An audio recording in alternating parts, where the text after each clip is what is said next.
What is the role of religion in our ever-changing world? From the News Channel 5 network, this is Issues of Faith. Hello, everyone, and welcome. I'm Ben Hall. Our question today is being comfortable a spiritual crutch? Does it hold us back from things we should be experiencing in the world? And we're happy to have with us somebody who introduced me to this concept in a book he's just written, Jim Vernon. He's author and speaker. Thank you for being here. Thank you so much, Ben. I appreciate it. So I like that. I like that idea that we're not reaching our full potential in many ways because we're just comfortable. We want to be comfortable. Right. But when you hear that question, is being comfortable a spiritual crutch? What do you think? I think it is. I think it's, I don't think there's anything inherently wrong with being comfortable unless it does hold us back from reaching, growing, doing more things. And it certainly was for me in a spiritual sense. I mean, I've been a believer for as long as I can remember, but I knew that there was supposed to be more going on inside of me than there really was. And I think part of the reason we stay where we are in all aspects of life is because we get comfortable. Think about it, we spend lots of time and energy and money trying to figure out how to, be comfortable and not be uncomfortable. So certainly that's our whole society now. No question. It is get as big a house as you can, make yourself as isolated from the world around you in many ways as you can, and then you will be comfortable. Think of a comfortable, how often do we talk about a comfortable job, comfortable lifestyle, comfortable retirement? I mean, those are words that we use as the brass ring. And again, there's nothing terribly wrong about being comfortable, except in my opinion, when that becomes the only thing that we strive for. So I really do think it can hold us back in lots of ways. So in your life, you were comfortable, and then something happened. It did, and the short version of that is I had a 26-year career in the golf industry, and two beautiful kids, married. I've been married 27 years now, and several years ago, my wife and I were both diagnosed with cancer in 2006, 6 months apart. So, we're both right about 40 years old, and we're cruising along thinking everything is fine, both in good health, no history of it. And it was like a bomb that went off at my house. In May of that year, she's diagnosed with breast cancer, a big tumor, lots of lymph node involvement, double mastectomy, chemo, radiation. 6 months later, I go to get what everybody thinks is just a little cyst cut out of the back of my neck. And I went to get the stitches out a few days later, and I knew something was wrong as soon as I saw my doc. He said, Jim, I don't know how to tell you this, but the pathology on this little piece we took out of you it's metastatic melanoma. We don't know where it started. There were no treatments at the time. Cut it and hope. Well, through that battle, we've been cut on more times than I can remember, but through all that battle, I started to be pushed, and I started to think about how comfortable I was, particularly spiritually, and that I remember it vividly, being in church, listening to a sermon that was entitled "Lukewarm Christians," and I'm sure lots of people have had this happen to them, but it was one of those deals where everybody else could have just gone on home. You know what I mean? Because that sermon was just for me. And when I got home, I went in there and looked at my wife and I said, "That's me." And she said, "What are you talking about?" I said, "The sermon today, that's me." I said, I believe in this general kind of way, but there's nothing inside of me that's on fire for God, and I don't like that. Unfortunately, it took those cancers to push us to want to do that and get closer to God and do more for God. And I wish that it hadn't taken something like that to push me, but in many ways, there are things that have happened to me that never would have happened if it hadn't been for cancer. But I'm quick to point out that I don't want this to be a cancer story. It's a God story, and that's what I focus on. So having these two horrible things happen essentially pushed you to God. Right. There are many people who have something like that happen and they get angry and it pushes them away from God. Why do you think it didn't push you away? I'm not exactly sure. I do remember being in my doctor's office. My personal doctor came in there with the surgeon when they told me what was going on with me. And the first thing he said to me, because he knew what was going on with my wife as well, he said, "I don't want you to be angry with God." And I don't know. He said, when he said that, I immediately said, "I'm not angry. I know that I'm going to need Him." And I don't know exactly what pushed me that way, but I will tell you, there's a talk that I give quite a bit related to this subject, and I refer to this quote that's pretty widely attributed to Abraham Lincoln, and I'm assuming that he said it during some of his darkest days as president. He said, "I had nowhere else to go but my knees." And Ben, that was me.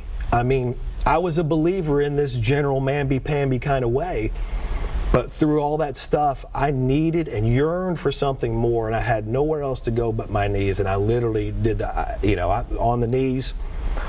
"Help me. I can't do this alone. I give up. I believe in you, but I need more of you in my life somehow. I want something burning inside that's not burning right now." So how did your life change after that?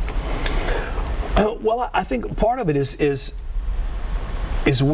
I did yearn for more of God and how to get more of that in my life, and I would seek out those opportunities whether it was time alone or being more intentional about what I was doing. But it also gave us a perspective in our lives, and I say us because my wife is very similar, where we wanted to do more. We wanted to impact the world in a more positive way. And we would like to think that we were good folks and doing good work, but it was all surface, if that makes sense.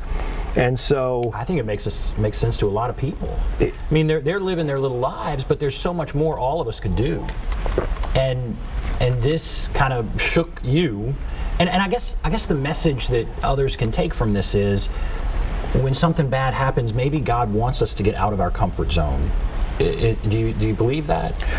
I believe that, but I'm coming at it from my experience. There's no question that I believe that. Now, maybe it doesn't take, something like that to push everybody. I've talked a lot about that I would never wish this on anybody to get pushed the way I got pushed, but there's also things that block us from doing it too. Maybe it's not a push, maybe it's a block, if that makes sense. We all have issues and baggage and stuff that keeps us from doing more. And in our case, I don't want to act like all of a sudden I became Mother Teresa, but we sought out opportunities to help people more. We got more involved in our church.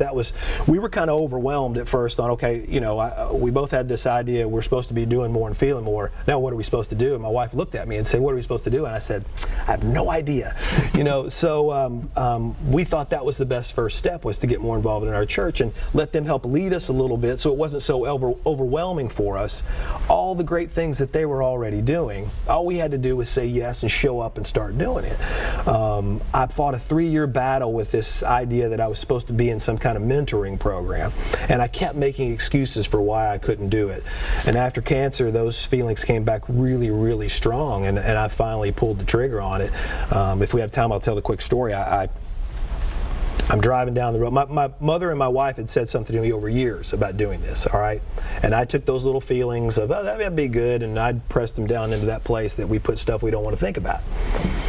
Well, after cancer, I thought about it again quite a bit. 3 more years, I'm embarrassed to say, that I kept pushing it down. I'm driving down the road one day. I hear a siren going the opposite direction, pretty far away. Of course, I did what every safe driver does, and I rubberneck as hard as I could over my shoulder to see what was going on. Well, the entire back windshield was taken up with a billboard that says, "We need mentors," with the Big Brother, Big Sister logo and the phone number right there. Now, it's going the other way, all right? And if it hadn't been for the siren, and I look and strain to see it, well, I literally chuckled and just looked. So I was like, okay, I get it. I finally pulled that trigger and did that. I mean, what a blessing for my life. I hope I'm being impactful for David. He's my little brother now, who looks down on me after 9 years. But it was more those kind of things. We when we see a need, we try. In our house, it's about saying yes more. Now my wife is the champion of saying yes, for her and for everybody else in the family, even when we don't know about it. But it's about saying yes more to things when we see a need, and we'll make a conscious effort more than we used to, much more. That's great. And it's an interesting story. I mean, how active do you think God is in our day-to-day lives? I mean, you feel like that was a moment where you were being spoken to, essentially, because you would have never turned around and looked the other way. Right. Whatever. Do you think he became more active in your life, or you just picked up on that more? And just how active in general is he in our lives day to day, do you think? I think it's a great question. I now believe that he is very active in our lives, but I believe that we don't recognize it very much because of life and stuff and busyness and all the other things that we get involved in. I'm envious of people that say they have heard God's voice. I have not. I tell people all the time, I wish that God's voice sounded just like James Earl Jones, and literally gave me the "Jim, I'm your father," and told me what to do and everything's going to be okay. But for me, it's never like that. I've never heard anything audible like that. And so I think that we have to pay attention more to those things. I think he works all the time, but we never pay attention enough. So that's when I talked about trying to be more intentional about finding situations and putting myself more in situations where I can disconnect from particularly the way the world is now, where we live on a phone, and I'm just as bad as anybody else, but I think harder and longer about recognizing stuff. And my mother has this great prayer that she gave me that she will often say when things start to get crazy, and it is just that let me rest in you while you work through me. And sometimes I will just literally say that over and over and over again to try to get myself in some kind of place where I know stuff's going on out here. I know he's talking, and I can't hear it because of all of the other clutter, for lack of a better word. And there's so many people that are like that. And I know as you've been speaking about this book, and as you speak in general, you've been asked the question, and we're going to go to break, and then we'll talk about this when we get back. Why do these bad things happen to good people, to people in general? Why does God allow these things to happen? And I touched on it a little bit at the top, but instead of getting angry, there might be another way here in some cases. Sure. But why don't we take a break? Be back right after this.